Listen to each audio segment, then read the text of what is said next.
The Podical sound. Podcast, you can't win. Talking a good game, you can't win. Topics never lame, you can't win. Win. Not your average Joseph. Marvelous. It's ridiculously funny, but funny. Welcome back to the best no judgment zone space in the world, because neither one of us had any law degrees. I am Marvelous. And I'm not your average Joseph. And we are the Podical Sons. Let's start the show. How you feeling today, man? Feeling like it's $1.99. $1.99. Good. Yeah. It's a lot, man. It is a lot. Blood, sweat, and tears, armpit stains, the whole shebang, including the pasta. How you feeling? Wonderful. Mm-hmm. I look at it and stuff as where we've boldly gone where only a few have kind of treaded into. Yeah. And everything like that.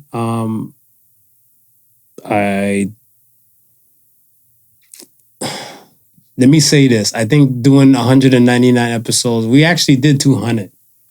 If we count like the half, we've done more than that. We've done more than 200. We've done more than that and stuff. But I look at it stuff where we have a weekly podcast and we've been coming at it every week consistently to get to the point of 199 episodes. Yeah. Motherfuckers can't talk to me. Did I say that? No, you can't say that. You can say that. I don't care. In the perspective of podcasts, like I'm talking like the overall perspective. There's a lot of podcasts that are out there, but not a lot that can say that they've done 199. Each episode minimum is probably like an hour. Yeah. That's content. Yeah. To kill content. On top of content. On top of content. Yeah. It's not like we're not the type of podcast where it's just one episode. I mean, one episode has like one or two topics. It's multiple topics. So right now, I think I'm feeling myself like I lost my keys, where I'm at a point of stuff where there's no one in competition. We're not in competition with anybody but ourselves. Well, it's at least got to be at least over 600 over 600 different topics have been touched upon. At least? Yikes. At least if we're approaching 200 and we're saying it at least 2 per episode. Typically 3, right? But if we're saying at least 2 per episode, so you better go 5, dog. You gotta go at least minimum 5. You get at least minimum 5. Minimum 5. Well, I mean, some of the tangent episodes we can only get away with 2. But I mean, okay, let's say average 3. Okay. Let's say average C. So if you're looking at an average of 3, that's near 600 different topics then. So it's just grind more, do. We're doing the do. Progress is a slow process, but we here and everything like that. No celebrity co-hosts. You know what I'm saying? This is like built from scratch. And I kind of like how the juice tastes here and stuff like that. You know, may your pain be champagne and all that good shit. Yes, like, comment, subscribe. All of that. All the above. At podicalsons.com. All streaming platforms possible. Jeez. Salute to your baby mamas. They've been holding us down while you're at work. They've been tuning into the pod. I am not mad at that. I'm not mad at that either. I am not mad at that. You ready to get into some shits? All right. What are you doing? Let's talk about the polls. Yeah. Snitch on your best friend or cheat on your partner. 69% says snitch on your best friend. How you feel about that? I think there was a lot of best friends in the room when that was being said. I think it could go either way. I think with their man, if the man is in the room, they're gonna say they're gonna snitch on their best friend. Well, it's not even a woman and stuff too. Cause I want to say that, what is that? Future. Yeah. The Life is Good track. He said, "Yeah, I ride for my niggas, but I lie to my bitch." That's the line he used and stuff like that, right? Yeah. And I feel like there's tons of people, men and women, they're more loyal to their friend than they are to their significant other or to their partners. Right. You know what I'm saying? And I look at it stuff as where that, there's nothing wrong with that, whatever, but I feel like there should be like a level to this thing and stuff, whatever, right? Like I want to say, when does your significant other breach the level of like best friend? I was gonna say level or circumstance. Let me hear the circumstance thing. Talk. Because okay, for instance, right? You have your ride or die, right? Correct. Doesn't matter what you do. It could be the most criminal thing. Mm-hmm. Or you could be wanted by the FBI and you're on the run. Your ride or die is gonna be there with you 100%. Your true ride or die gonna be there with you 100%. Who's this ride or die? Is it the significant other or is it the hold best on, friend? wait. Okay. Your true All right. ride or die best friend is gonna be with you 100% all the way. Okay. Right? We're hoping your significant other would ride with you like that as well. But some significant others won't match that. Mm-hmm. Won't match that, right? So in a situation where you know your significant other is, she's a boo, she's a this, that, and the third, but she's not willing to go to the levels of your ride and die, who do you sell out first? You might sell out your significant other first in a situation like that. Well, I wouldn't want a significant other if they can't produce certain type of things like that in my realm. Right. Because I look at it stuff as that I'm at a point in my life where I'm not saying you gotta be like best friend, Mm-hmm. where we're having like sleepovers, talk about how cute boys are and all some other shit and like girl and all that stuff. I'm like, nah, but we gotta be at a point where I should be able to talk to you and let you know the shit I'm doing and all the above. Right. Right? So I want a significant other that's going to be on type of best friend level. So if they're not on best friend kind of level, I don't really want that kind of significant other. That's me. Okay. Because I look at it stuff as that right now in my life, I've heard the expression where, you know, you have like a small amount of like friends. Right. The older you get. We spoke about it even like last episode and stuff, something like that too, right? It's like the older you get, the less friends and stuff you have. Okay, so if I have you in my life right now or at this point in time, you're here for a fucking purpose. And if you can't serve a purpose and stuff, whatever, I'm gonna need you to exit stage left. But if your significant other becomes your best friend at that point, who do you squeal? Who do you squeal on? Who? Yo, then Ain't nobody squealing on nobody. Yeah, ain't nobody snitching on nobody. Ain't nobody snitching on nobody and stuff like. And even I look at the stuff like the funniest thing and stuff, whatever too, is that I remember salute to Ben. Yeah. I remember when Ben was doing his vows and stuff at the wedding. I'm there, my head down and stuff. I'm like, oh, it's a beautiful day and stuff. He's like, I'm marrying my best friend. Bitch, no, she ain't. I was like, that's your woman. Right?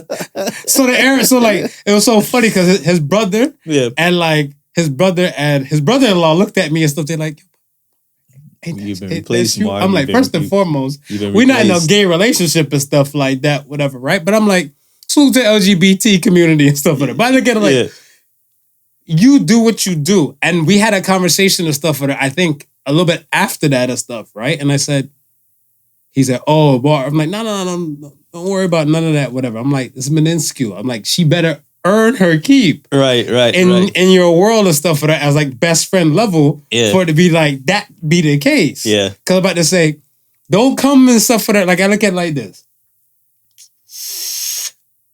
you should know yourself 100%. Yep. Should. Right. Some people don't know themselves. No. Right? No.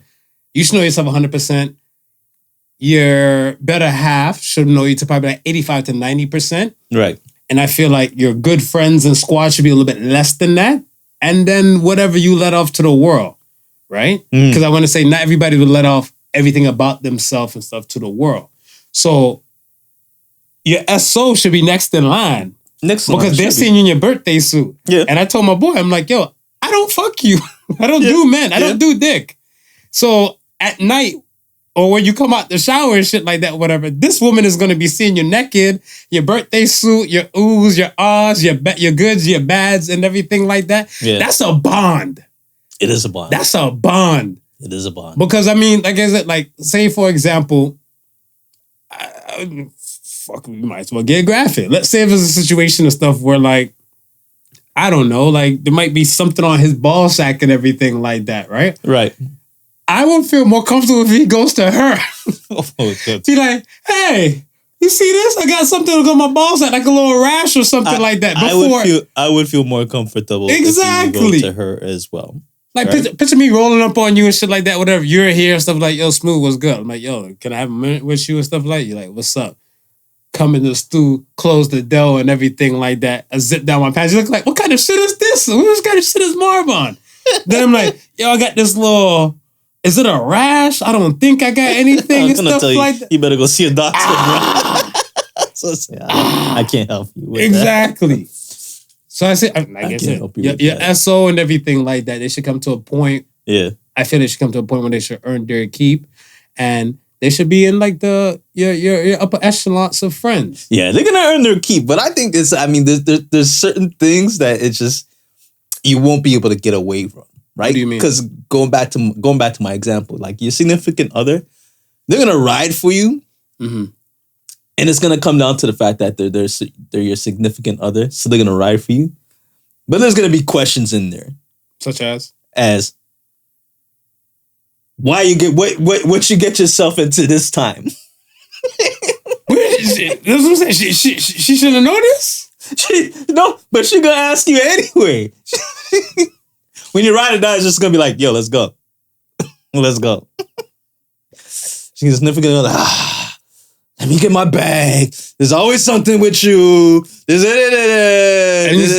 gonna ride. She's gonna ride. See, I think what the difference is with me and like a situation and stuff like that is that, again, I wouldn't pick up somebody and stuff, whatever. Like this is me. Like this is Marv TV. This is how I am on air, off air. Right. Marve every day, no days off. Yeah. So my thing and stuff is that I'm appreciate. Like I always say, like, you know, it's good to have somebody that you can roll with or be with, and they can appreciate or understand you for you being you. Yeah. So if I'm into the fuck shits and stuff, whatever, it's not foreign to set person. No, if I gotta start keeping some fuck shits and stuff from that person, it's not gonna be foreign, and they know you're gonna get into the fuck shit. But just the dynamic of being who they are. They're gonna find something. He's gonna complain. That's what I'm saying. He's gonna complain. Yeah. You ride or die. It's not gonna. He don't give a shit. They don't give a shit. Let's roll. No, but like okay. The A-team. So check it. Me. So like the A-team band. Let's roll. Me and my rider and stuff, whatever. Like me, we look at it like this. We had this conversation. Like I'm down for whatever, as long as we feed me. Right. So if. Like, you know, ain't nobody body nobody, but like if bodies to be bodied and everything like that, whatever, it's just a little it's gonna call. Yeah. We're gonna have a discussion about it. Yeah. But the discussion's gonna come like and like way down. Like no, but that's what I'm saying. Like, yo, if it's a significant other, the conversation might come up during.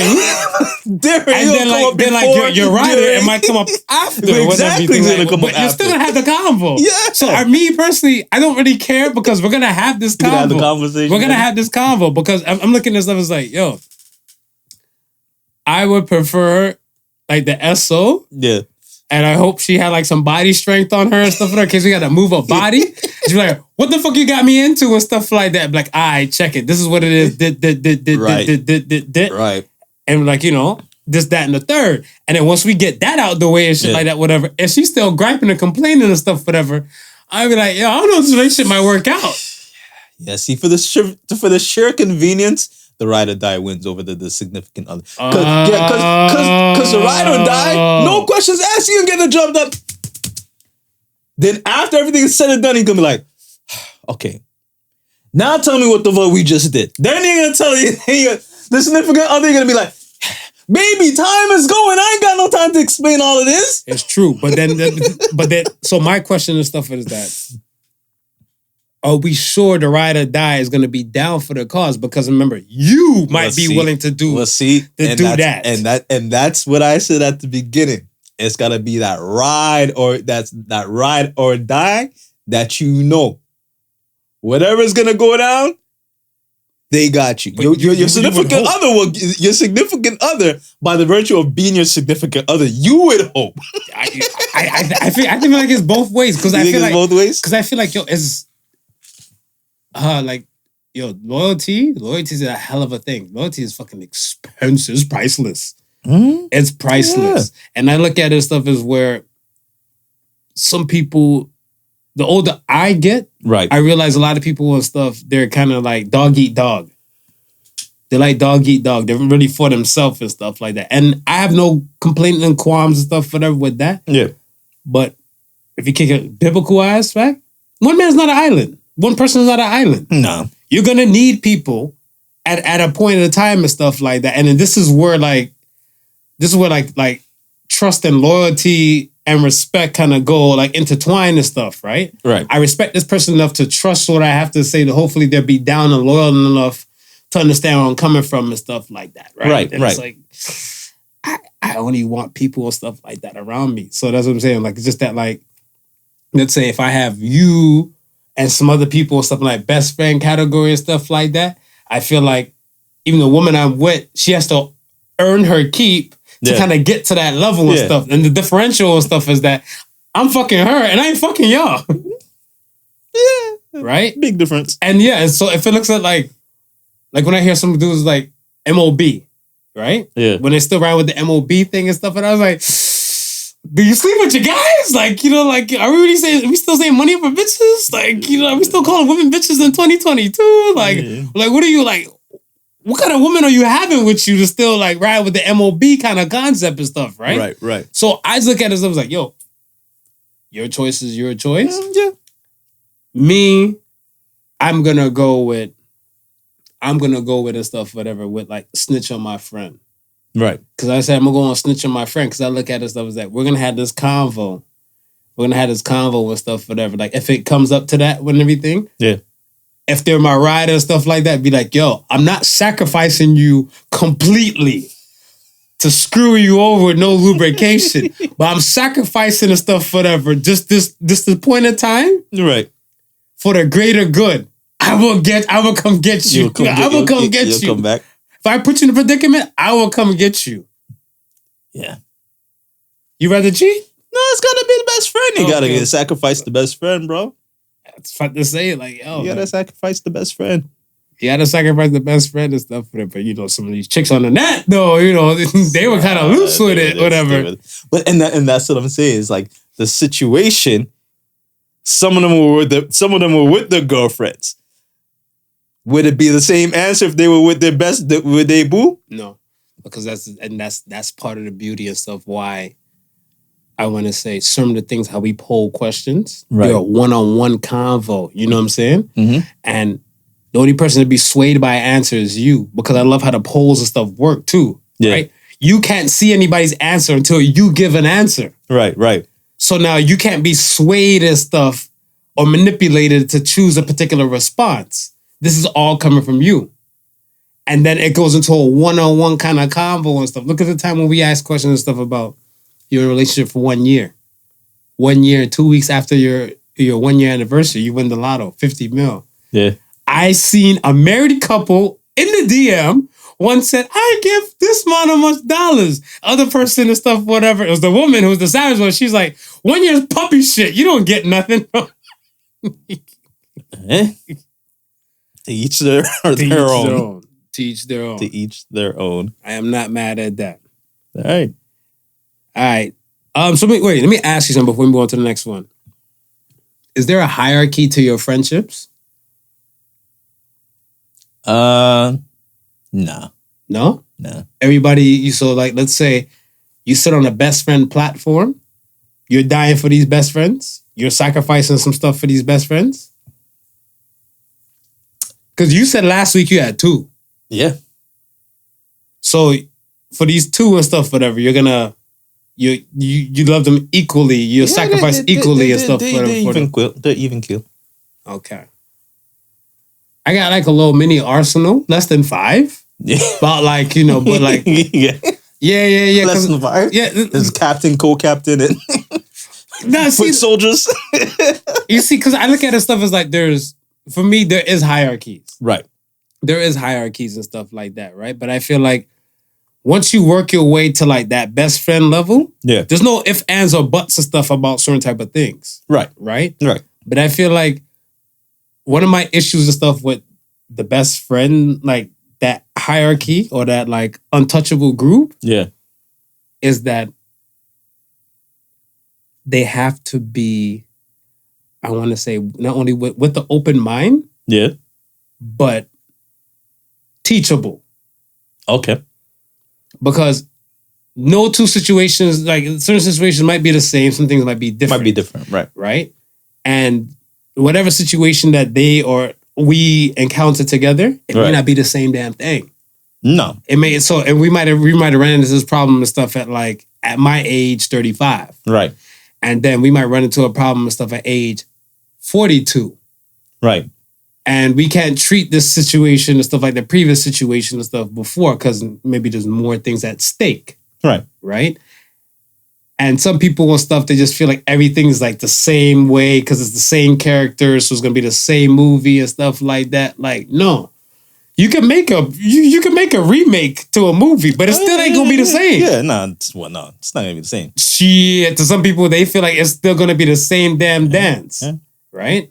So I'm looking like, keep open mind to this thing and be prepared and stuff whatever that hopefully you've acquired more knowledge and more experiences and more attributes from compared to the time and stuff before. But I want to say we shouldn't be still fucking up with the same issue that we had previously. No. As friends. Right. That's it. All right. Next poll was bad habits and addiction. Same or different? And 68% said different. How do you feel, not your average? I say the different. Talk to me. What makes them different?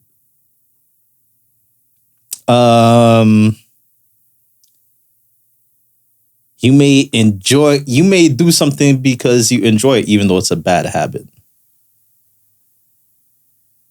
In addiction, I think it's just compulsory. You hate it. You can't stop yourself from doing it. You don't want to do it, but you still end up doing it. Bad habit, you can stop yourself from doing it. I don't know. My definition is different. My definition of stuff, I want to say bad habit. Bad habit goes with the frequency. Right. So I want to say, let's say bad habit would be kind of like seldom or often. Mm-hmm.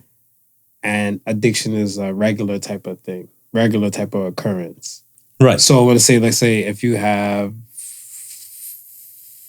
drinking. Right. If drinking is your bad habit, let's say you drink, if a person is to drink like a social drinker, like I only drink when I'm around people. You know, them social people and shit like that, bullshit. Yeah. I only drink when I'm around people. Cool. Yeah. How often are you around people? Because if you're around people for like 30 days and stuff, like you drink every time, that's a fucking addiction right there. But if you're around people and stuff like, let's say, maybe every weekend. So I mean, let's say once every weekend. Right. So that's maybe 4 times. Look, it's 4 weekends in a month. Right. I look at that as like a bad habit. Now, if you're drinking constantly, like, you know, for like the 30 to 31 days, 28, 29 in a leap year. Yeah. AA might be calling you. But I don't know. What if there's so let's say you, for the 29 days you're around people, right? Right. And you drink for those 29 days, right? On the 30th day, you're around nobody. Mhm. and you don't have an urge to drink. Is that still an addiction? Nah, you've been past that point, buddy. Is that still an addiction? Yes. But no, shouldn't you still want to drink after that 29 days? If nobody's around, if it's an addiction, you'd still would want to drink, no? You're gonna be craving a drink regardless. But I'm saying if nobody's around and you don't drink, then it's not. I don't think it's an addiction. I think it is because I think, like I said, the frequency and stuff, whatever. Like if you're looking for the 29-day for your cap, right, and the 30-day makes like the addiction, you've already passed that point. Okay, so then if after the 29th day, right, and let's say 2 weeks of not seeing any friends go by after that 29th day. And after that 29 day, those 29 days and those 2 weeks you're on, you don't take a lick. Have you broken your addiction? No, I think you probably have a handle on your addiction. You have a handle. But you still have an addiction. But you're still addicted. Yeah, you're still addicted. What if you never get in contact with any of those friends again and you never drink? Yeah, then you have a bad habit. Then you have a bad habit. But again, it's still going to the frequency. I get the frequency. I get the frequency. Because I'm about to say, like, see, I think some people and stuff, they're using like the level or the time. Like when they say frequency, they look like, well, in 30 days, this is my batting average or stuff, whatever, right? Or this is like in 60 days or 90 days and stuff, whatever. Like, okay, I always look at shit like a year. Okay. That's why I try to look at stuff as a year, because I want to look at, let's say in 1 month, let's say something to alcohol. Okay. Right? Go back to alcohol. Okay. When you're doing this drinking, kind of social drinking and everything with a person, right? Or with people. Right. How much is being spent? So let's say, for example, if like I know you're coming over, you and the missus and stuff are coming over and everything like that, and I know you like to drink this, she likes to drink this, and every now and then I like to drink that. Right. If I'm buying and stuff to tailor to like, you know, for all three of us, I'm looking at stuff. Let's say we'll put $60 on it. Okay. We'll put $60 on it. Right. So every time we're connecting, $60 is being spent. Right. That's a bill, my guy. Yeah, but that's a lifestyle. That's a lifestyle. But isn't it an addiction or is it a bad habit? That's a lifestyle. That's an addiction. Play this. I still say it's a bad habit, because if I only drink when your ass comes around and your ass never comes around, then I don't have a problem. Right, but then we look at the frequency of how like, let's say course of the year. Course of the year. Okay. Course of the year. How many times do I come around? If you come around 80 times through the course of the year, right?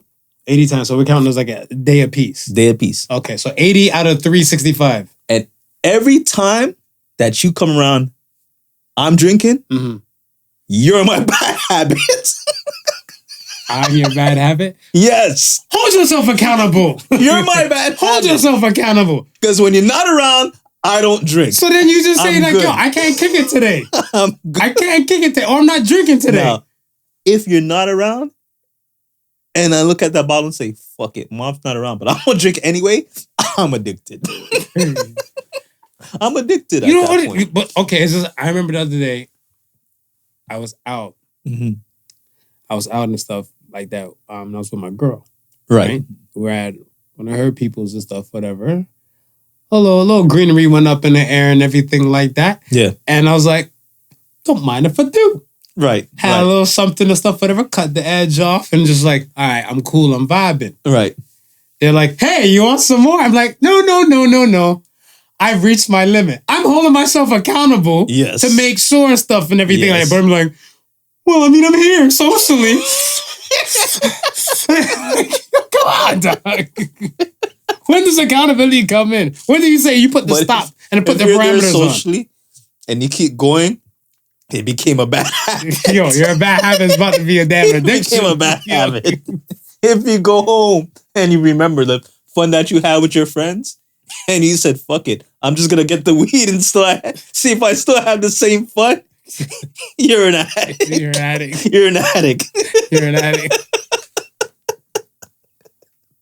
Once you remove the friends from the equation and it's still happening, it's still you're you've reached that level. I mean, let's look at. All right, I always look at it as like shit like porn. Right. Right. Check this. Do you consider, let's say, twerkers on like the gram porn? Yeah. No, I don't consider them porn. I don't consider them porn. No. I don't consider them porn and stuff like that, right? Now, somebody might, because I guess, quote unquote, they'd be sex workers. So they might fall into that line. Right. You know, people always try to find shit to fit their arguments or their conversations. Trying to move the goalposts. Aha. So now, if it goes from looking at, let's say, the twerkers in the let's say the lingerie or scantily clad garments and stuff like that, to it progresses to you're looking at butt ass naked women and stuff, kind of just going at it. To this is again, it's the frequency, right? Because if you went from, you know, every now and then you open up the gram or social media or some shit like that, and you'll see the twerkers and everything, or like Twitter. Twitter's a scary place. Twitter is a very scary place. It's a scary place, whatever. I'm like, yo, that's that bird feed. That bird feed is like you can get caught into some shit. Twitter, yeah. But when you get into that point where you're now looking at this more frequent, like the neck, like not scantily clad, but like the nakedness and everything like that, and you're going in and you're looking at it for like a period of time. Right. Again, it's the frequency and then like how much. Yeah. That. Yeah. I could say this. A bad habit going unchecked will become an addiction. Facts. Well, I feel like we put it. Yeah. How do you feel about this? I said, this is what I be saying and stuff. I said that, you know, can you trust a person with no vice? With no vices? Nah, I think something's up. Right. I think something's up. Right. Yeah. And some people feel like a bad habit. I feel like a bad habit is a vice. Bad habit is a vice. It doesn't have to hold you right like concrete and everything like that, but it's a bad habit. Right. Yeah. Right. I feel like some people, especially when they say the English language, we put bad habit, like the word bad, for a long period of time with something that's negative. Right. But then the magic of melanin, we made bad good. Right. Yeah. You're like, damn, this shirt is bad as fuck right here, right? This is good. Yeah. It's the connotation and stuff that we put on these words. Words are very, very powerful. Yes. You and I, we speak words every week on here. We have to be kind of mindful and stuff on the words we say. Right. Right? Yes, you can have a vice. Like I said, vice and bad habit is the thing. But when you leave it unchecked, and it starts going to like another type of level, that shit can become an addiction. Yeah. Oh yeah. Well, no, and I think an addiction, if you like, how can you put a positive connotation on addiction? I'm addicted to the love of my wife. Stop the nonsense. Shut the shit. Cut the shit. You can't even say it with a straight face. You're still laughing. I'm trying to see where in any situation an addiction could be positive. Because you always hear that saying too much of one thing is bad for you, right? So even like, for instance, let's say you're addicted to running, right? Mm-hmm. Sure, every day you get up and you run, you're improving your health, right? Mm-hmm. But you might be running to the point where you're creating cartilage damage in your knee. Mm-hmm. You're getting shin splints. You're getting all these things from excessive running, right? So yeah, I mean, even if you think it's good, the addiction, it could probably still be bad for you. If you can't take a break from it, then yeah, for sure. Yes, agreed. Well said. No, I agree. I think even with the gym aspect and stuff like that, you should be able to take some breaks and take some for sure stuff away from it to kind of get back to, I don't even want to say homeostasis, but at least to a point where you don't need something. Right. I think when you come to the point of you need something, that you just have to examine that. Whatever that is needs to be scrutinized and looked at in a different light and stuff like, do you need this or do you want this? Right. Right? So that's it. Okay. Well said. Let's talk about some stuff real quick. Oh, before we start, RIP Choco Taco. RIP to the Choco Taco. Choco Taco. Pouring out for Choco Taco. Klondike has discontinued it from 1984. 1984. 1984 has been around, man. And it rests in our hearts forever. It used to rest in my belly and stuff too, but now I gotta look around and scoop up the rest of these things. Did you do anything? You do anything for that Klondike bite? What, the Choco Taco? I got cussed out for some Choco Tacos before. I got cussed out because I remember like when you buy them, when we used to buy them and stuff, they used to come in a box of like 6. Mm-hmm. You know, fresh off the grocery store day, you want to beat up too, like, you know? My mom was like, I just blood clot went to the grocery store. How is it there's only two already gone? I just came back yesterday. That's my addiction. It wasn't a bad habit. It wasn't a bad habit. It was a bad habit. I learned to space myself for it to become a bad habit. Right. But I think funny things that pertain to the Choco Taco is I was looking at is where the older I get, the nostalgia itch, it comes so more frequent. Listen, wait, before we continue, because somebody might be sitting at home and saying, what the fuck is a Choco Taco? So you better explain it so they can... Oh, we explaining shit now in more detail? I like how you think. You better explain we don't want to leave everybody confused. A Choco Taco is a waffled cone shape. It kind of looks like a taco. Mm-hmm. This is the dessert, ice cream. So it's a waffle cone shaped like a taco shell with ice cream inside, swirled ice cream. Yes. Dipped with chocolate on top and nuts. Yes. Peanuts. So if you have nut allergies, we don't give a fuck about you and stuff like that. It wasn't for you. It wasn't for you. It wasn't for you. You're not missing the Choco Taco. I'm so glad they never came with no nut-free Choco Taco. Could you imagine? I can't even picture. Like whenever I even see like the nut-free peanut butter, I squint. I don't want to use my money and buy it. Is that possible? You never seen it? But I'm saying I've seen it, but it's even I think it's like all like smoke and mirrors. Some chemicals they threw together to taste like peanut butter, but it ain't real. No me gusta. No. You need the nuts to make that peanut butter. You need, yeah. It's like we're coming to a world where artificial is the new norm, right? Yeah, this is true. Artificial is the new norm, and that's the scariest thing and stuff because we're getting too far away from what's closer to natural to go in our bodies to artificial stuff, and here's the thing though, the artificial stuff, they have gotten so good at faking it that sometimes, unless you're aware that it's not real, you're gonna get had, bro. Right? You're gonna get had. You get some clone meat out here. What? Some ghost meat bad for you. I ain't fucking with it. I think, like, even when I see like the Beyond Burgers and stuff like that, or those plant-based things, right? How much processing and how much like chemicals and ingredients does it take to get to this type of level to get to that mimic? Yeah, to mimic the original.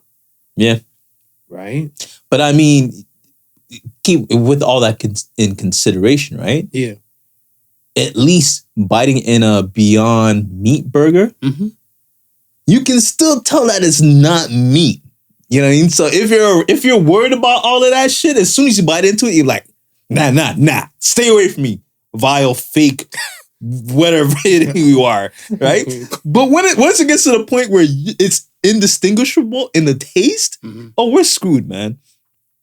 Yeah, we're screwed. Because they're gonna sell us anything and tell us it's real. Well, and that's the funny thing too, because I mean, goes back kind of like to the trust thing. Yeah. If I invite you over for dinner and everything like that, I'm like, yo, I'm throwing a burger on. You want a burger? You're like, sure. And then I'm there smashing on my burger. I'm just looking at you, with the eyes. I'm up there like this. With the eyes. And you're like, I'm like, how you like your burger? It's good. Yeah. It's beyond beef. You'd be like, I knew it didn't taste that. Bitch, why you ain't say shit? Why you ain't say shit though if you knew? Allegedly. That's why I was like, see. And then now you don't trust the nigga now or whatever, right? You're like this guy. He got me eating some fake ass meat at his house. Like there was this one video going around where I think they were in a fish market. Mm-hmm. And they were using red paint and spraying on the fish to make it look like snapper, red snapper. This is what's happening in the world today. Is that even healthy? Yo, is that even healthy, my guy? This is what's happening in the world today, man. So when you say, even when you go to they say all the time, when you go to the supermarket, some of that stuff you really got to examine. Just because it's packaged doesn't necessarily mean that it's still the real thing. Do you trust every grocery store? Nah. You see the hierarchies of no fucking friendships, but there's hierarchies to grocery stores. There's hierarchies to grocery stores. 100%. 100%. There's stuff that that you can get away with at the regular grocery store that you definitely don't want to risk. There's other stuff you definitely don't want to risk. Mm-hmm. So you're gonna go to the high-end grocery store. Okay. And get it. Work with me now. Yeah. So we're not gonna call these chains. No, we're not calling these chains. But can you just tell me the main colors of set places you don't trust, so I can line it and see because you're one of my best friends. So I want to make sure birds of feather flock together. Okay. Let's put it this way. For certain meat products, yeah, I'm only sticking to the red color store. The red color. All right. Yeah, I got you. And you notice, is it just me? But most of the high end is red colored. Yeah. It is, right? It's color of the podcast. It's official shit if it's red. If it's red, it's official shit. It's official. Okay. Yeah. So there's all right, one of the chains. Right. The green and yellow. The green, yellow, and orange should be warnings. That should be the warning. Canadians right now are nodding their head in feverish agreement because they know the colors. Even the international folks would be like, "Oh, I was listening to the Podical Sons podcast. They're like, the green and yellow one, we're not supposed to be fucking with when we come to Canada for Carabana and shit." Right now, they're online. They're Googling the colors of supermarkets. Yo, what do supermarkets just do it? They get when to this episode, they just switch up their colors. We will do an updated episode to warn you folks, because that's what the good people at the Podical Sons would do. That's what we do. We stay on our toes. Yeah, here's my thing. So the green and yellow spot, I went in there one day, and most of the time, let's say this. If I'm on an in-between phone calls, all right. I'm in between phone calls and stuff like that, right? When I'm going into the grocery store. Yeah. Or if I'm dolo. Yeah. I would probably just not listen to music. Okay. Because now I'm old enough now that the grocery store is playing music that I like. You're right. I jam to. Because I'm an old man. Back in the day, they play some other shit. You know what? I think it's a combination of two. Talk to me. I think it's a combination of us being older and also a combination of more freedom with who gets to select the music in the grocery store. You think so? Yeah, I think so. I think so. Before, you wouldn't I don't care how old you were, you weren't able to touch certain radios in certain places. That is kind of true, though. Yeah. Because when you say it like that, I remember in Florida, right? we used to live Pembroke Pines. And where we lived, it was like right by a plaza, like a major plaza with a grocery store in there. Whatever, right? Yeah. No, I want them to cut the check. But like this particular grocery store and stuff like that, it's common down south. Okay. It's common down south and stuff like that. So I walk into this place and I was like, yo, they always play some shit from like the 60s and 70s just to piss me off. I remember my girl, there she was just walking down the street singing, do I did it. I was like, y'all don't got a new DJ in this bitch? Every time I go in, even I go in there for candy, this song is playing, or they're playing some other shit around that era and everything. I was like, nah, I'm in this bitch now. Even in the yellow and black one. I'm in there. I'm hearing some Sean Paul. I'm in the thing. I'm out here giving me the light, doing a ones and two. I'm picking up shit. Next thing you know what? I'm like, I came in here to spend about like $25. And next thing you know, my total is 52 and change. Yo. Because the music done got me. I can't remember if it was a Lululemon. It was one of those women's athletic stores. Me and wifey were in the mall and she wanted to walk in. We walked in the store. From the time I got in there, right? To the time I left, probably maybe 3 or 4 songs. By the time wifey was finished doing what we were doing. Back-to-back reggae. So the in an athletic store, like when the athletic stores that rich white ladies walk into. Yeah, I'm saying that would have never happened back in the day when I was growing up. You would have heard the Barry Manilow's and you know what I mean. Like her name was Lola Coca Cabana. Yeah. The selection has changed. But back to the grocery stores. Yeah, so the yellow and green. The yellow and green. Fam, I walked in. Yeah. And I wasn't on the phone. And I thought I was outside. I'm like, how you walk inside to sound like it's outside? So I walk in and I was like, there's a lot of birds outside the door chirping. But I look up, there's a lot of birds flocking around in the damn grocery store. I'm saying, chirp, chirp, chirp, chirp, chirp, chirp, chirp. I'm like, over the produce section, no me gusta. No. I beg your pardon. No. Yeah. So, that's a no-go for me, man. It gets scary out here. But Choco Tacos, back to Choco. I miss them. Salute. They will be loved. They will be missed. I think I'll just buy whatever I see when I see it. Yeah. I don't think it's like the full end to these things because like a lot of these exotic snack stores and stuff are now popping up more than they were before. Yeah. Right. Well, some of these places, some of these candies or treats, they get the right spot, and like another manufacturer might start making it. Hope. Yeah. Hope. Because I'm gonna say Klondike is still in business, right?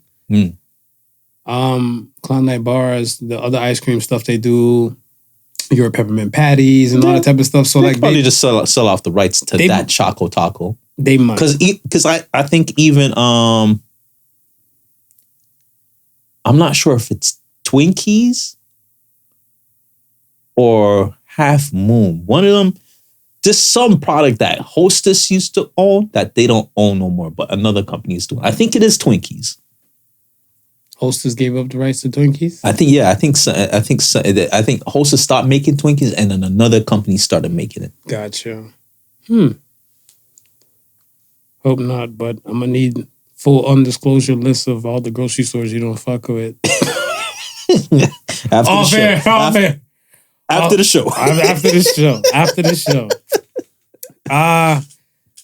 Let's talk about this Brooklyn pastor, Lamor Miller-Whitehead, when he was robbed during his sermon. Right. Your thoughts. Let's talk about this. Let's Choco talk about it. How do you feel? Was it staged? Do you think it was staged? The robbery? I feel like there's a possibility that it's staged. So you're leaning on the possibility that it was staged? I'm leaning on the possibility that it's staged. I feel like it wasn't. You feel like it wasn't? I feel like it wasn't. Let me hear why you think it was staged now. I feel any pastor Mhm. who likes worldly stuff in excess Mhm. is capable of anything. And at that point, Mhm. one of the things you're capable of is looking towards making more money. Now, we know some of these pastors, not all, some of them are scandalous. Some of them is taken from the pot to do their own little thing. Mhm. We know that shit happens. I'm not sure if he's any different. Again, I don't know him, but if I'm to follow the pattern, like I know modest pastors, I know modest preachers, I know they're not concerned with anything that considers to be worldly. Mhm. They have a modest living, drive a modest car, that their whole thing is for the people. I don't know, man. I start to question your motives when you start to look a little too flashy. So now, when you start to look a little too flashy, what are you capable of? What are the things that are you capable of? It's funny that as a pastor, it's not just in front of the camera he dresses that way or acts that way. He is who he is. Right. On off. How come ain't nobody trying to get him on the off side of things? I think. Okay. So to answer your question, Yeah. I don't feel like it was foreign, Right. and I believe like there's the have and the have nots, Yes. but I feel like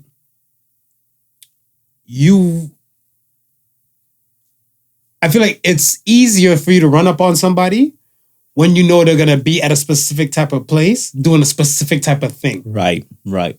Compared to like you go into the person's house where they might have like guns under each cushion and stuff, or even the cushion that they're at. Right. So he lives a flamboyant kind of lifestyle for a preacher. Mm-hmm. I don't think it'll be that easy to run up and stuff when the camera's not on and stuff like that. I'm not saying he's packing heat. Right. But you have to kind of think like in reality and stuff of he's out here with the 400K worth of jewels and stuff on him. Yeah. I know dudes with less than that and stuff, and they stay strapped. Well, yeah. Well, I don't do less of that, and they stay strapped. And so part of that and stuff. That's what I'm saying. Like, if you're a legal gun owner and everything like that, right? You're saying that you're carrying this gun for protection. Yeah. But when they caught him up live and direct on this thing, because remember he's live streaming and he has physical people in church and stuff as well. Right. While he's doing this, they ran up. They're like, that burner is probably in his damn pastor corner or something like that. His little sermon room and stuff like where he practices sermons and everything. Right. I don't think he got it on him on the stage. So like, yeah, run it, lay it down, and it just popped off everything, pops his jewels and stuff.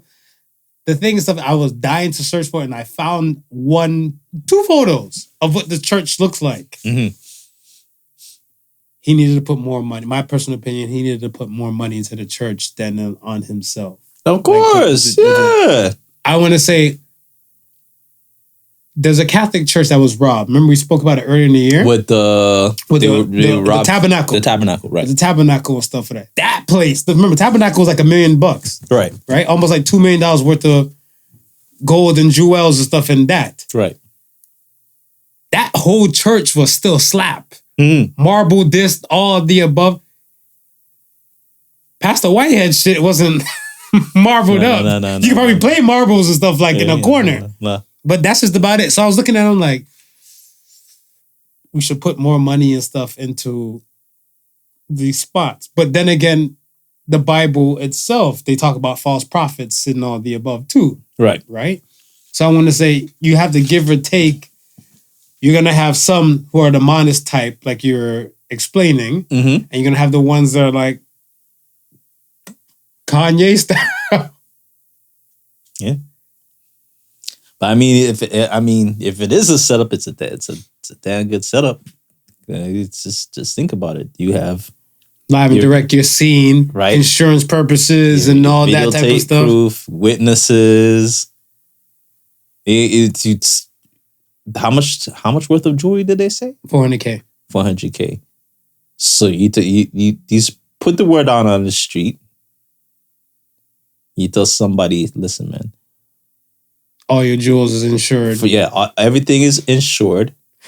$400K. I don't care how much you take from the cut. Just get yourself together a team, and just this is how it's gotta look. It's gotta look authentic enough to fool the insurance company. Just go out there and get Ray, JJ, and two more other dudes, and Tay and Say and Say Ray and JJ, Ray, JJ, Tay and Say. See, and I'm not saying like it can't happen. Yeah, but I just look at the stuff as that, like you and others and stuff. Why is it straight negative? Like, why do you think it's a straight ploy? Like, why is that your go-to instead of saying like it just happened? Why did you think it was just staged and stuff like that?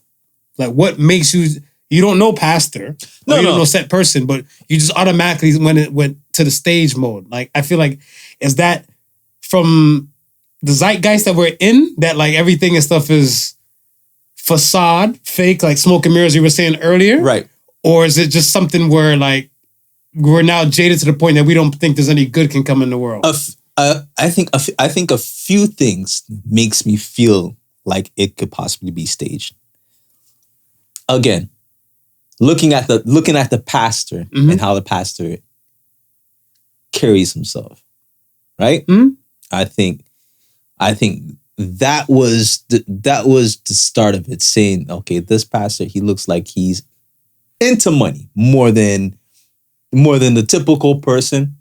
Not to say that's pastor like to be into money, but TDJ's got a jet. But he looked like he was really, really into money, right? Then I heard, okay, he's presided over a few rappers' funerals, right? So he's familiar with that world, right? Mm-hmm. Okay. I'm coming from that old school way where rappers would go to the jewelers, get a whole bunch of jewelry for their videos, right? Then have their boys come to the set, rob them of all their jewels on the video set, and not care about it because the jewels are insured. So the jeweler gets back his money. Dudes get to come up.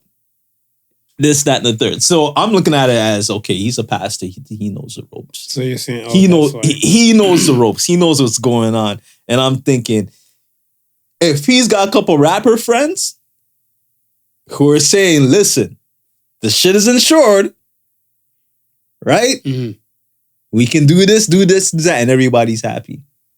I see where you're coming from. Because my brain doesn't go straight there. Yeah. No, that's why my brain, I think my brain went there right after that whole line, oh, he did, oh, so-and-so's funeral, so-and-so's funeral. Then I started thinking about it. I was like, yo.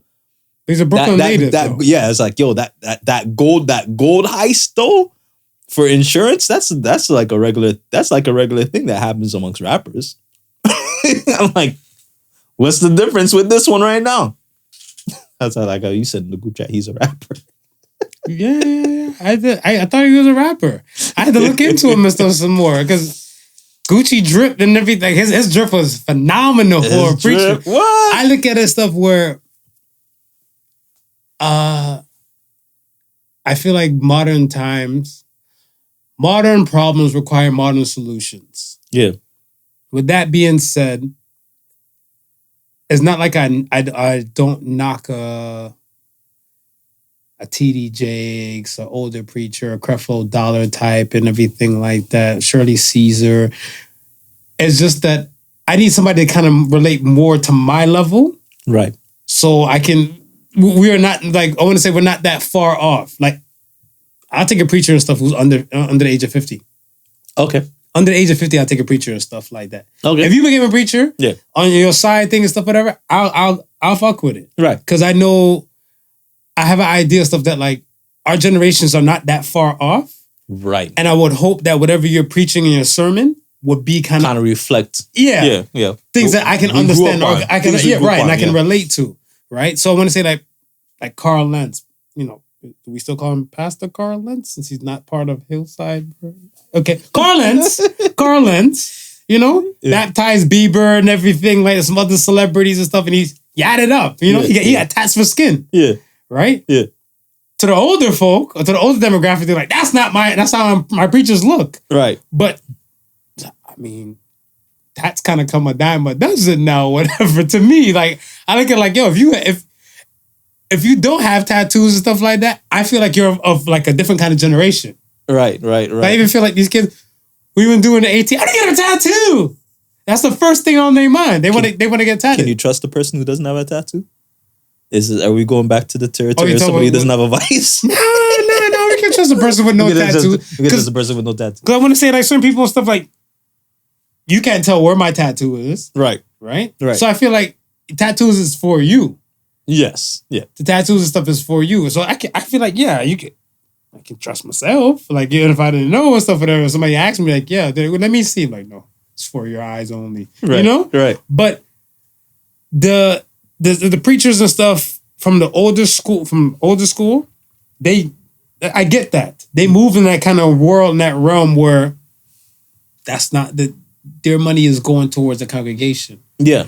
Right? And they're not seeing it too much. Now, I seen a preacher and stuff before in Cleveland where, yo, him and his wife, they're like the main preachers, main pastors and stuff for this church. Right. It's two of them. Right. They got like maybe like 4 or 6 vehicles. It's two of them. Yeah. And they don't roll together. Yeah. How do you come to church? Y'all about to do the same damn thing. Yeah. One comes in an Escalade, one comes up in like a 2-seater Cadillac. And see, that's what I'm saying. Like, yo, listen, like I said, I'm not saying that you can't be a pastor and you can't enjoy money, but once you reach that point of excess, like, So do you TD Jakes is excess? TD Jakes? Yeah. Do you really need your own private jet? No! That's success, brother. That's success.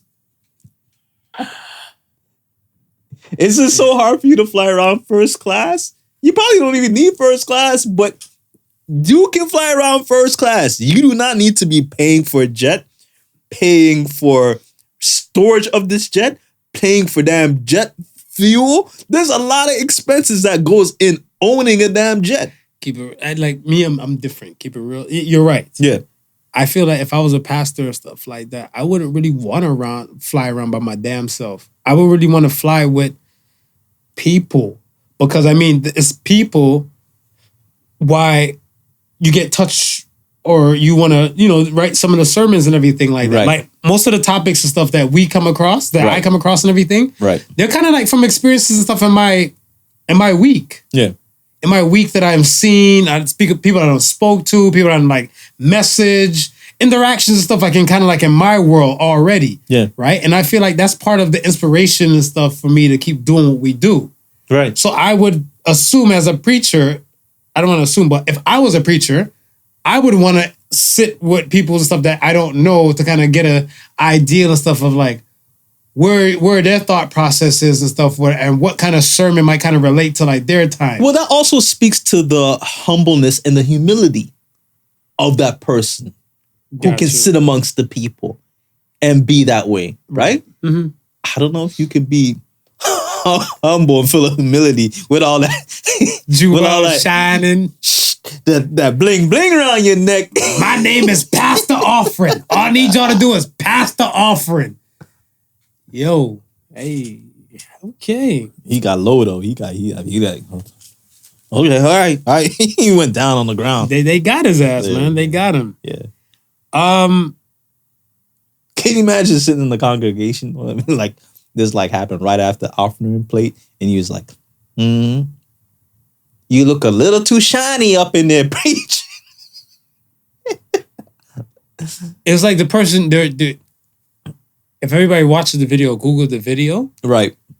there's like another person like on the side. I want to say the tambourine person. Yeah. They were like on the sideline. They would look like, they put their hands up like they didn't go after them. No. Shut the fuck up. Sit down. Yeah. He's pointing at it. He's like, I ain't getting nowhere. They didn't want. They wanted a specific person's money. Because you're right. They could have emptied out the church. They could have emptied out the church, but they figured just the target alone was good enough. Good enough. Yeah, just go in there and come out. One of the stories I heard, and it's so funny. I think it was Media Takeout who posted it, but I think it was Shade Room where they got it from, and they were saying how supposedly, right, the pastor had a couple companies. One of them was some real estate thing. He got a member of the congregation to invest, I think it was 90 G's, right? That person was supposed to invest 90 G's. He was going to take that 90 G's and help that person buy a house, right? Part of the condition was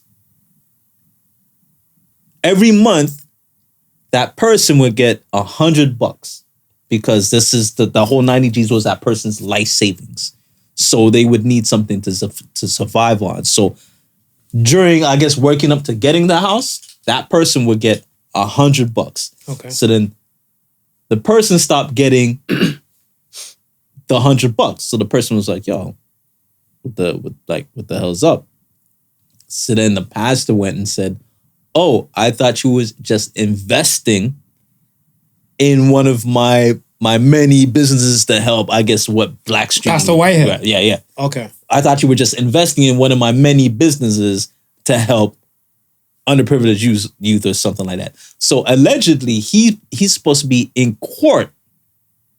That same person is suing them for the 90 G's, right? So the pastor, he chimes in on the same post and says, don't believe anything Shade Room says, right? And they start going in on the pastor underneath that. So one of the ladies was like, Grandma knows some boys. Grandma's suing you to make it look like everything is still good, but Grandma know where that money and your jewels went. So I said, hey. Have you ever seen a flashy Caucasian pastor? Not flashy, but I keep hearing Joel Osteen is like the equivalent to like the TD Jakes type deal. To me, what I see and stuff, he is, right? He is. He is, but because he don't carry the flashy appearance. He got a stadium though. Yeah, he do got a stadium.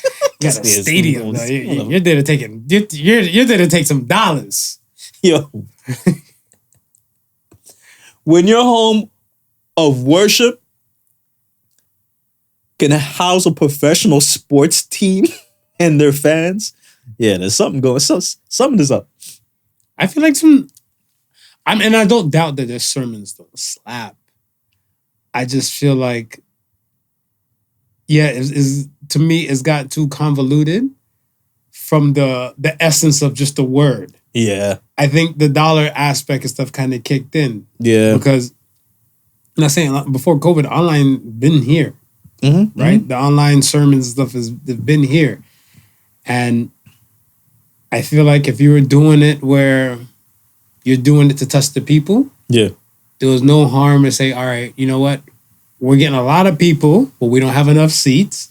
Let's just hook up a little speaker system and set up a little sitting thing outside and stuff like that, right? Right. But if you're like, nah, we need to make sure those people come inside, see these ATM machines, and they need to like go in and use it and stuff like that, yeah, it got too convoluted. Like it's all about the dollars.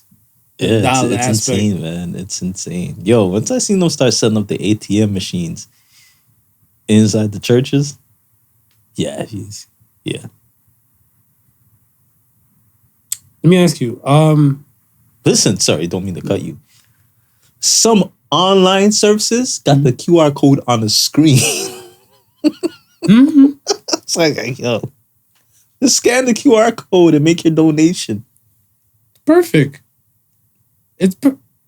But church, I'm not knocking churches. Right. And I know it's a business stuff in itself. Well, not only that it's a business in itself, right? We're looking at it as for all intents and purposes, church is a nonprofit organization, right? So it needs money. It needs the donation of people to keep everyday things running, to keep the building, repairs, all of that. Like, it needs the donation from everyday people, right? It's just that, you know, at the end of the year, when you pay your income taxes, you may have paid a little bit too much to the government. So you do your income tax return and you get some of that money back. Churches don't operate like that. Mm. That extra just sits in the extra pile that when nobody's looking, somebody can go into. Yeah.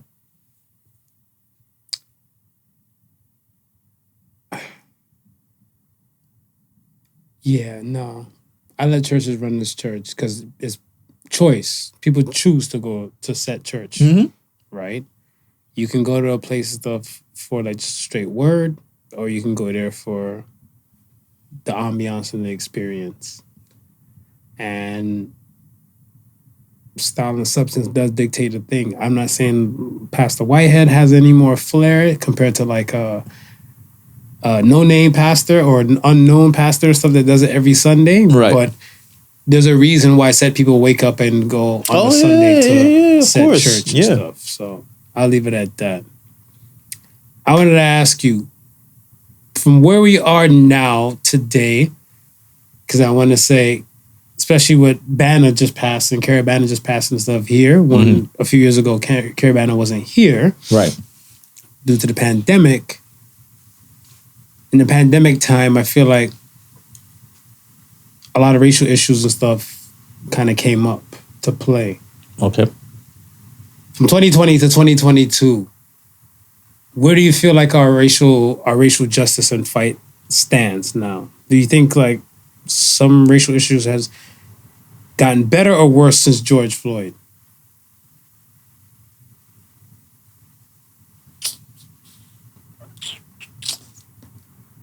I don't think it's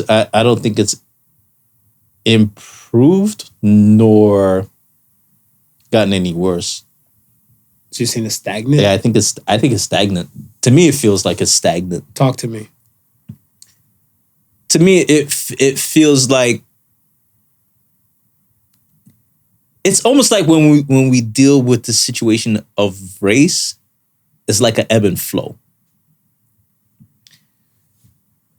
Something will happen, right? And there's a big, strong push this way, right? Mm-hmm.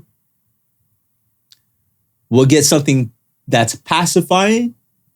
We're gonna do this. We're gonna retrain. And we feel we feel comfortable with that pacifying stuff. So then the flow comes back this way, right? And then we kind of forget about it, and they stop thinking about what they're doing, and then it just comes right back where we started. And then we just sit there and we wait for the next event to happen. And then when the next event happens, we march, we curse, we this, that, we push this way, right? Mm-hmm. Then they say, oh, they're angry again. Let's come up with solutions. And they come up with solutions, and we take the solutions. Even though we took the solutions last time and didn't see anything work, we still take the solutions and we come back this way. And then they stop talking about the solutions, and then we slowly just go right back to we are. And I don't know if that back and forth is ever going to change unless one side does something drastic.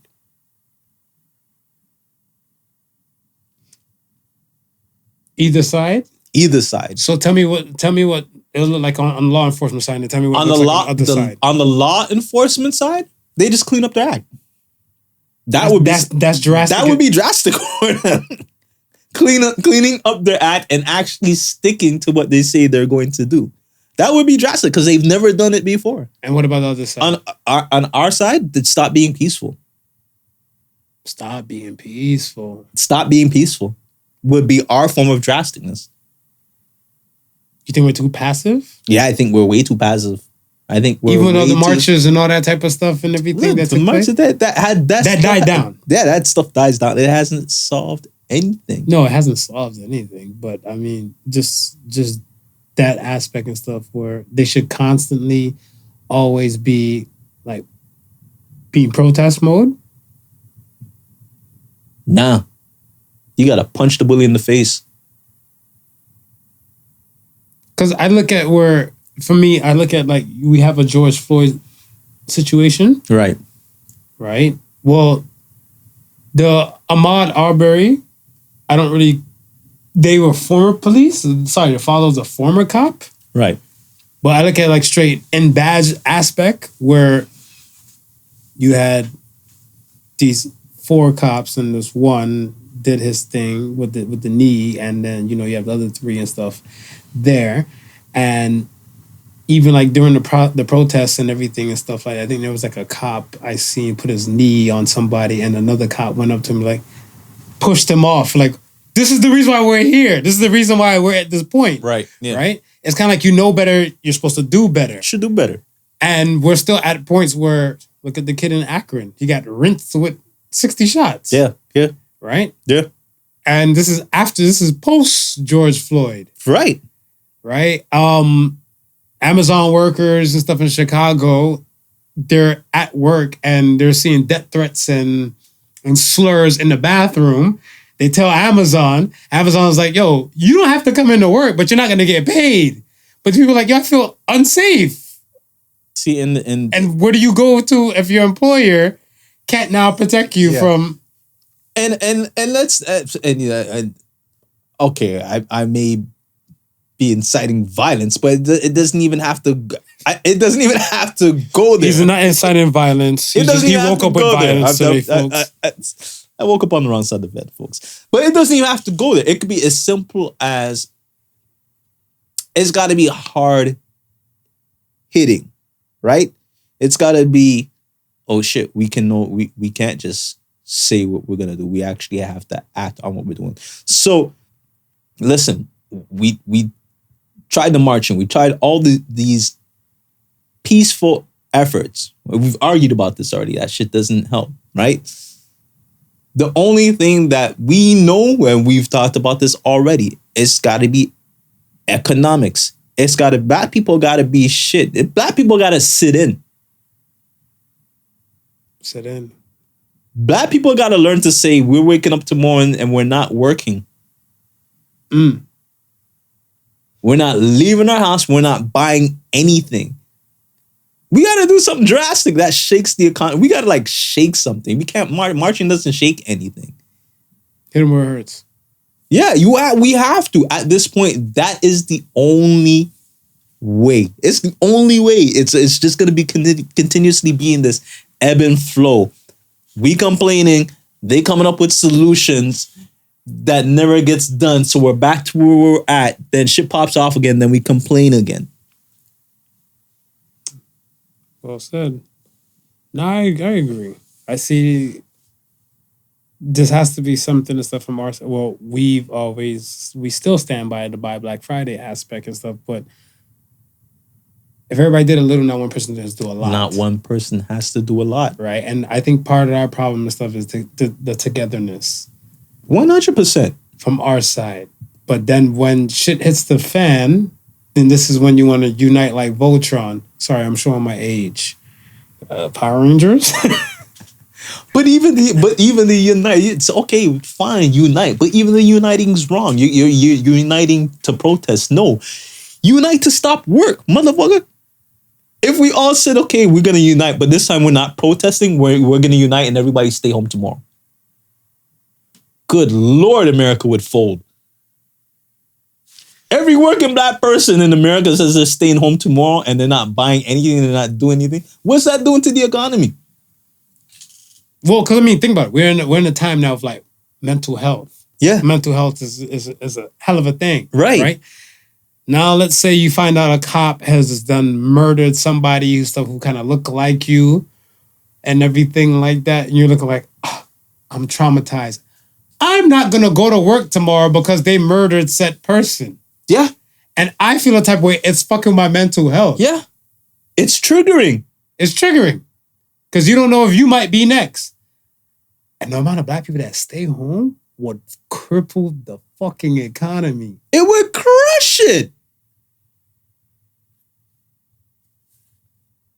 I think we're onto something. Yo, It would crush it, bro. It would crush it. Okay. Listen. Per day, right? Mm-hmm. If our race is not in the top 3 of spenders, something's wrong. Nah, that's a given. That's a fact. Something is wrong. If we're not in the top 3 of spenders, something is wrong. So could you imagine if we're not spending and we're not helping you make any money? Danger zone. Danger. Danger. That's danger. Countries like China smiling. They're like, because your market is crippling. Your market is that's a cripple to your market. That is a cripple to your market. One day. I want to know how much damage one day would do. That would be interesting to find out. I'm gonna see if I can point some hypothetical numbers. You know what? That would be honestly an interesting fact to know if we didn't spend, right, or help the economy make any money. What would that look like as a loss? Well, I feel like some people and stuff, a day they can go probably without spending. Yeah. Right? Like I feel like, let's say if you're some people live check to check. Right. And if you're at the point where you're looking like, yo, I can't spend no dollars this day, I just have to make dollars. Yeah. That's I feel like that can happen. But if nobody, like from one particular race, pick up and say they're not contributing. You know how much sick time they have to call in? You know how much managers have to get off their high horse to go chip in and all this type of stuff? Yo, that's a lot. Think about it. Just think about it, right? Like transportation. How much money is transportation losing? Think about all the black bus drivers, black subway drivers. This is what I'm saying. When we say no, like it's not. It's like we are a backbone of the economy. Yeah. So for us to stay home, that's a lot of shit that shuts down. Like a lot of shit shuts down. And it's not a holiday. And if it's not a holiday, like it's just like, this is what it is. Yeah. Oh, the country's fucked. North America is fucked. Screwed royally. Because you're right. Holidays, they've already accounted for They already accounted for, exactly. They've already accounted for the holidays. Exactly. Right?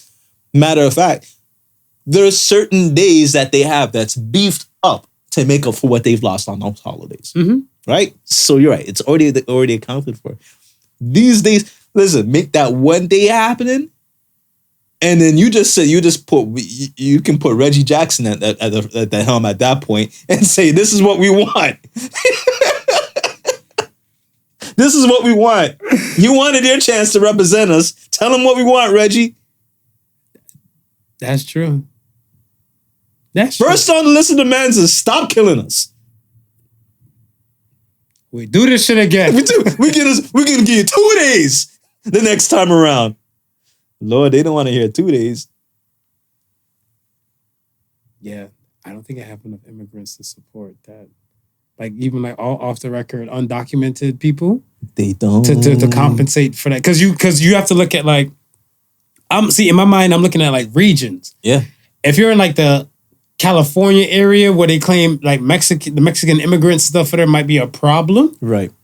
Then you might just be able to cap the California side or the Texas side and stuff. Who's to say about the black people and stuff in like Arkansas and everything that kind of say no to this, and they tapped out. Yeah, they're like, oh no, another murder went down. They're not going in. How are you gonna ship like set immigrants stuff to set places stuff for that day? No, that company is screwed. I like that. It's screwed. You little protester, It's you. screwed. And if you take it a step further and you say, listen, man, if we would say, it's like, yo, it's going to be a black, because you know, black people, like, shit, we in Canada, we get pissed off to see what the injustice that happens in the US, right? So it only takes it's only a matter of saying, hey, our friendly black people to the north, we know that you get shitted on too every now and then. This is what we're going to do. This is how we're going to solve our problem. Nations is gonna have to take heed, because if this can happen in a place like the US, it can happen anywhere. Well, if George Floyd happened in Minneapolis and it took over America, and Canada had protests, UK had protests, right? Exactly. Places and stuff they had so exactly. Gotcha. Shit, you don't get prime ministers and governments from other countries calling the US and like, yo, we can't have this happen. You're fucking with the dollars. Yeah. You're fucking with the dollars. We can't have this happening. Well said. Well put. Let's get to the question of the week, man. Question of the week. But it's so, I mean, before we get to the question of the week, just linger on that one more. It's so amazing how much power we have if we just do a little thing such as cooperate with each other. Facts. It's crazy. Like the amount of power, if we would just set everything aside and cooperate. Agreed. All right, let's go. Question of the week. Is there a point in time when people make peace with their insecurities? I think with age. You think with age? Yeah. Do you have like a set demographic age in mind? Because I wanted to say maybe when I was younger, I probably used to sing that. I wish I was a little bit taller. Yeah, well, that's what I said with the age. I mean, I think when you're a shorty. But what? Give me an age bracket, because let's say, for example, if I was a woman who was flat chested, right, all my life. Like, let's say I had two bee stings since like middle school, and they probably just grown a little bit extra bump as an adult. Right. Should she make peace and stuff that she's part of the itty bitty titty committee? Or should she just say, no, enough is enough. I'm going to go under the knife and get what I want? See, she should make peace, but it's going to take things. It's going to take things that's going to happen in her life for her to be able to reach that. For instance,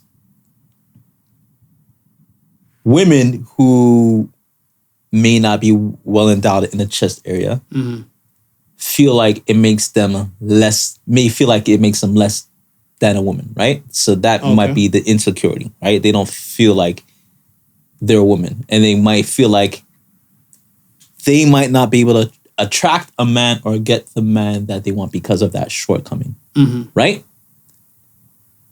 But they hit like 18, 19 and realize their beauty and the rest of what they have, it makes up for what they might lack here.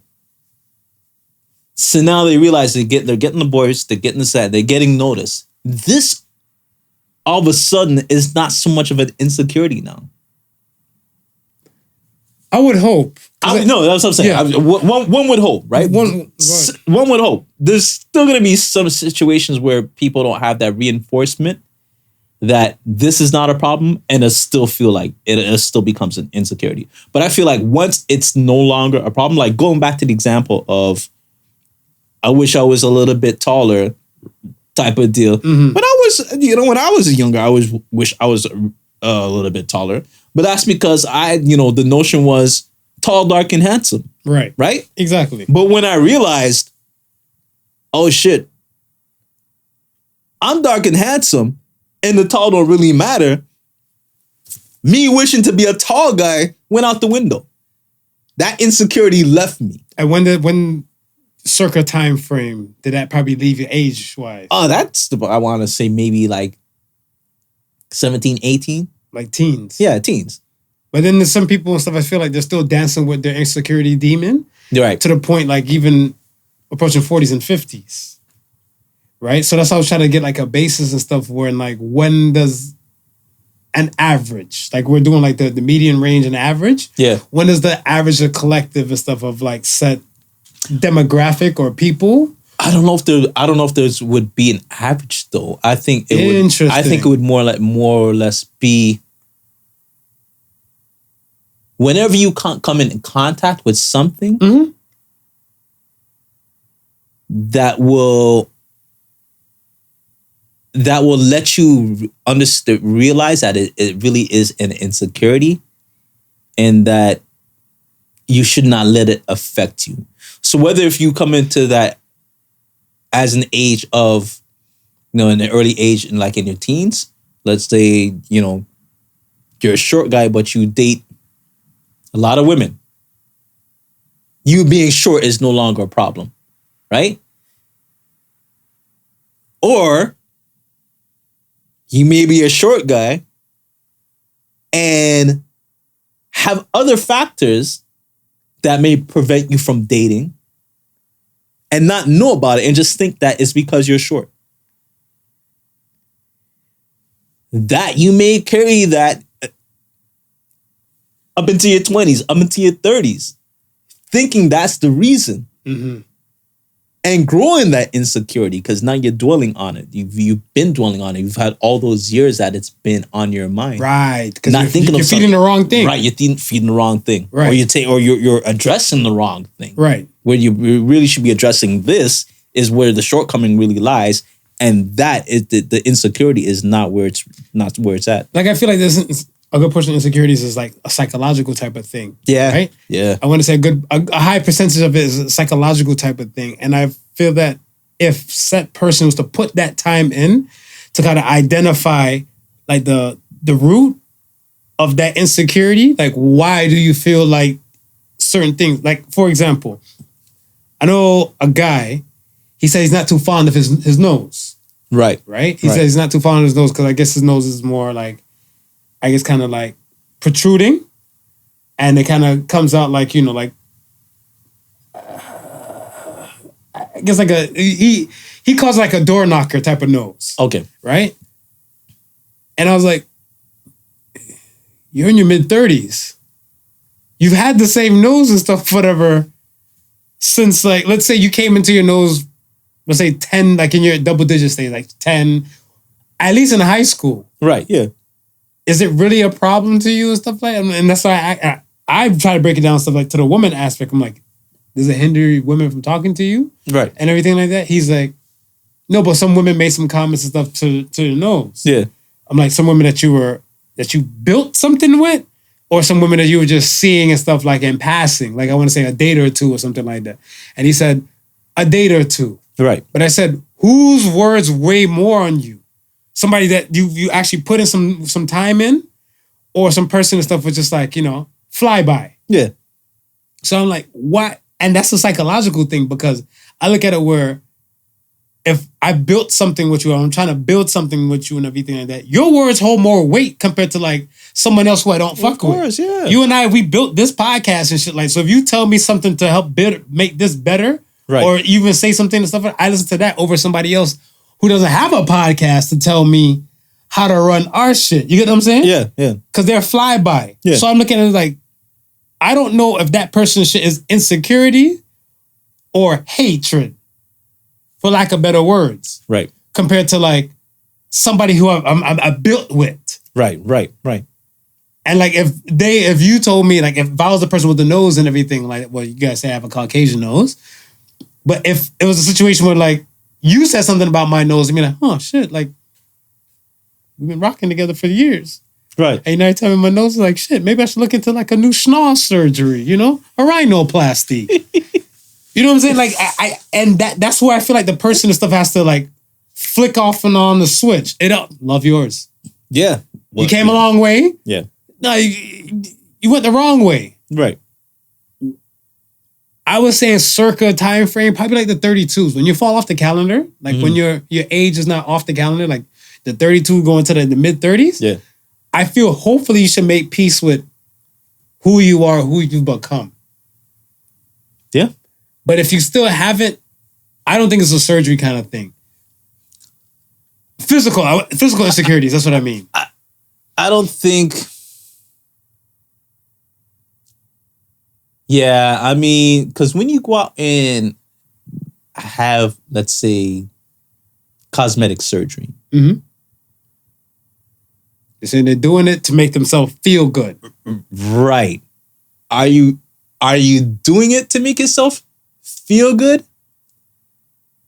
Or are you doing it because you feel like there's something lacking that you want to make sure is there for other people to realize?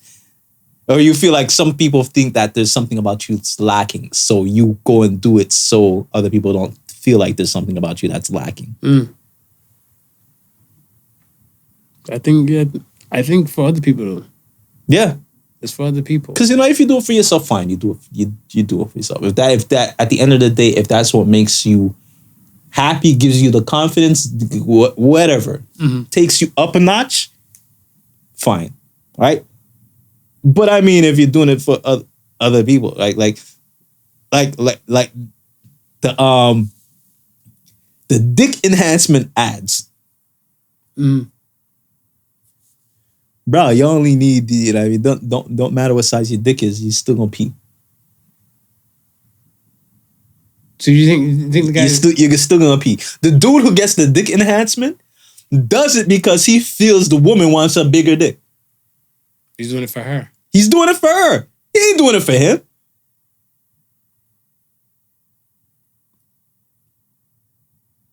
He's doing it for somebody. He's not doing it for himself. But he's claiming he's doing it for himself. How is he doing it for himself? Is the bigger dick gonna make him pee better? He might like how the orgasm look when he busts his nut. Like, think about it. Smaller dick, 2 fingers.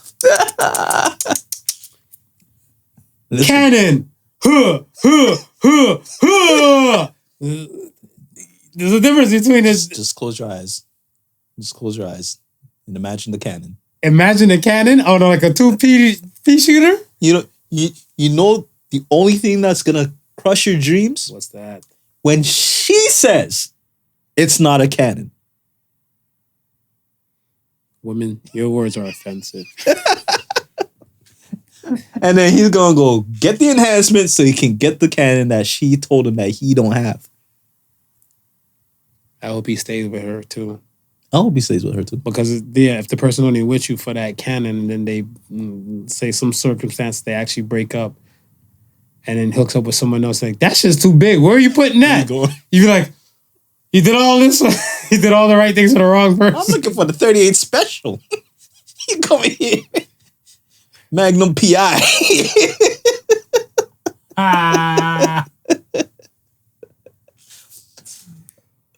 Well said. Well said. Let's get to the Ask the Sons.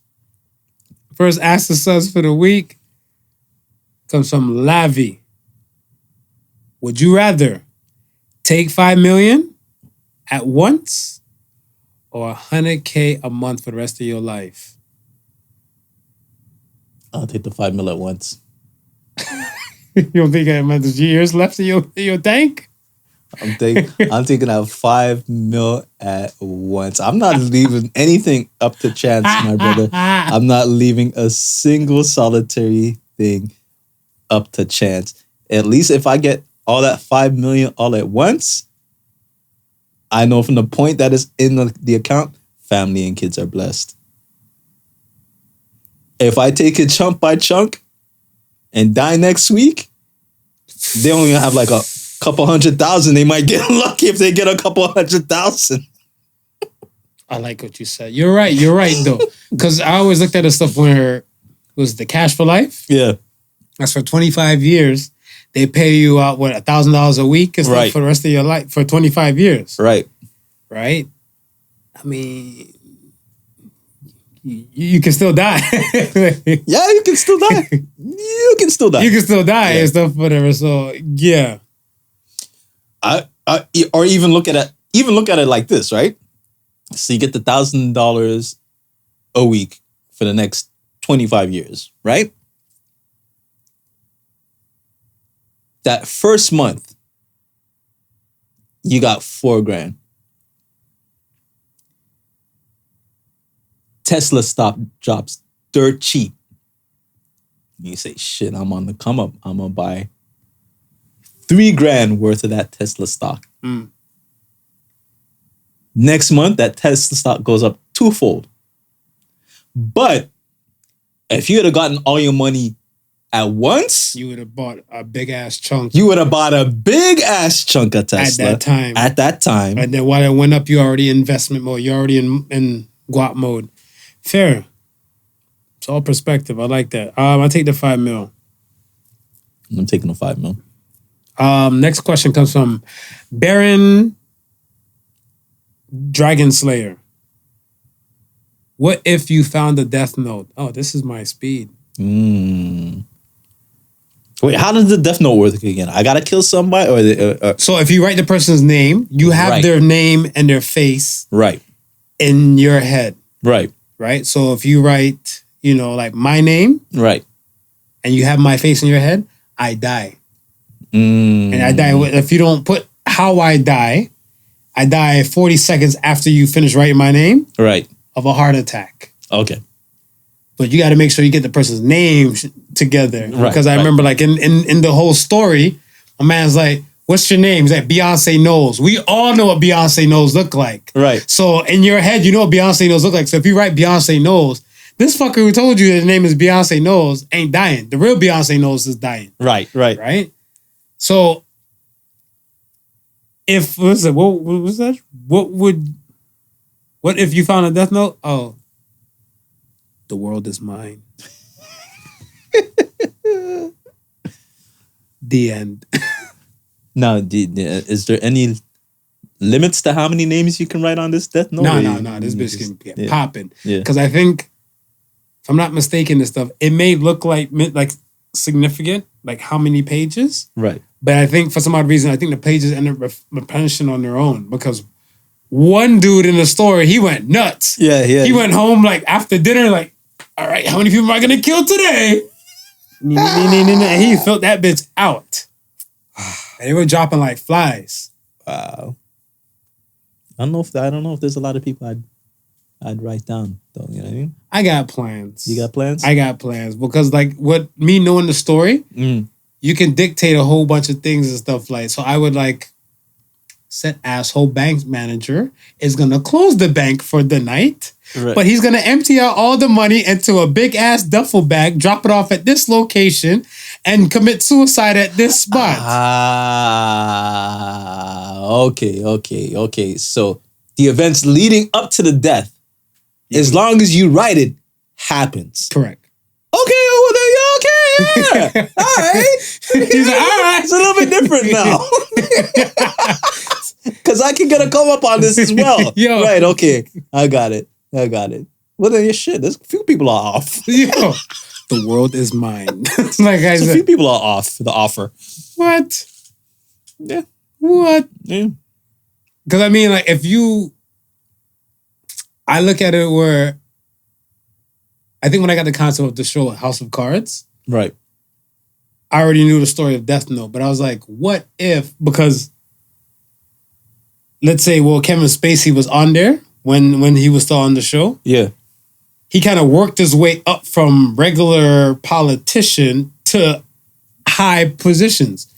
What if set person got off and then you became in that position and next person got off and you just kind of, you moving on up like George and Wheezy and stuff in a faster time frame.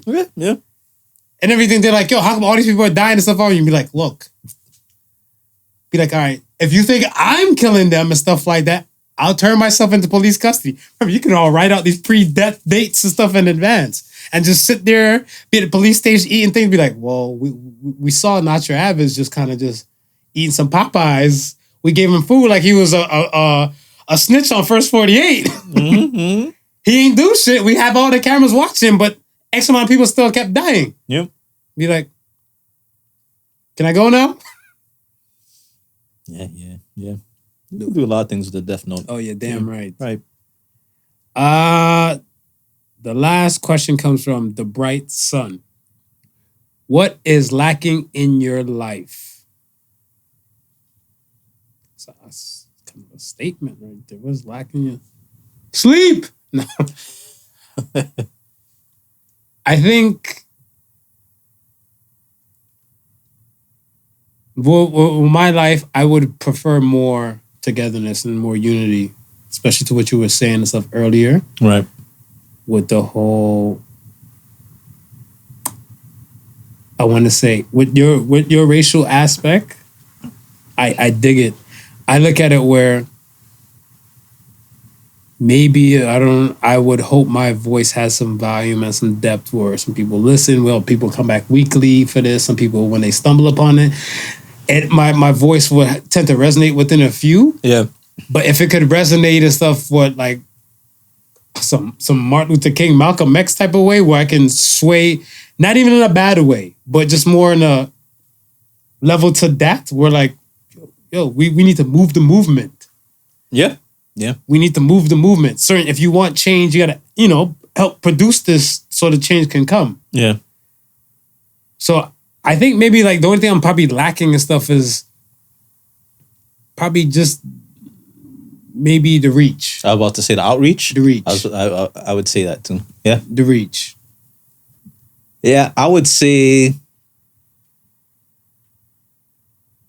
me similar outreach. I think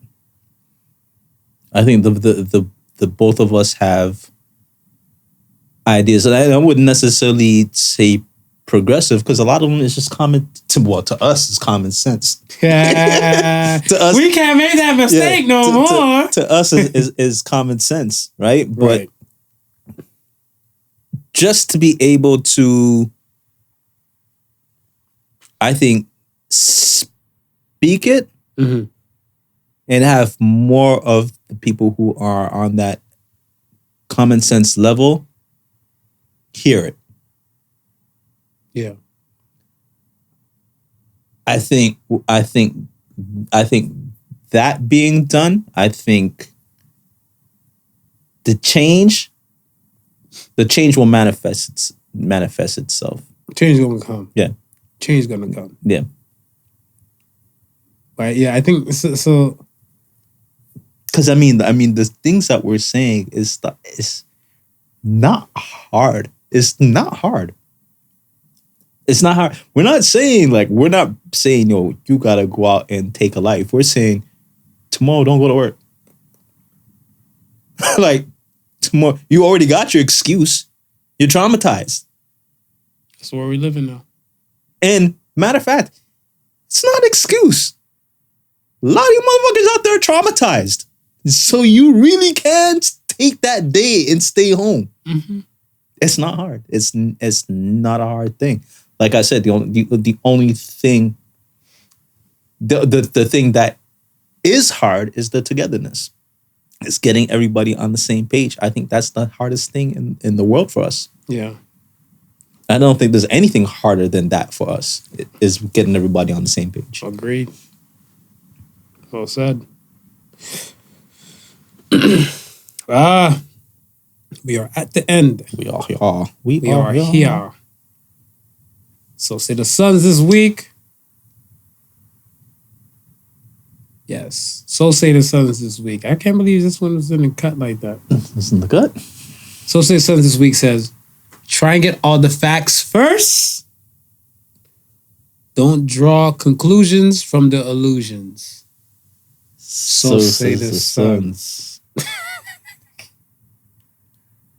Care to explain? Care to explain? I feel that in order to get a proper answer or to proper solve a problem, to get to the solution, you really have to understand the problem. And you can't assume some things are going to a particular direction. You have to know. Yeah.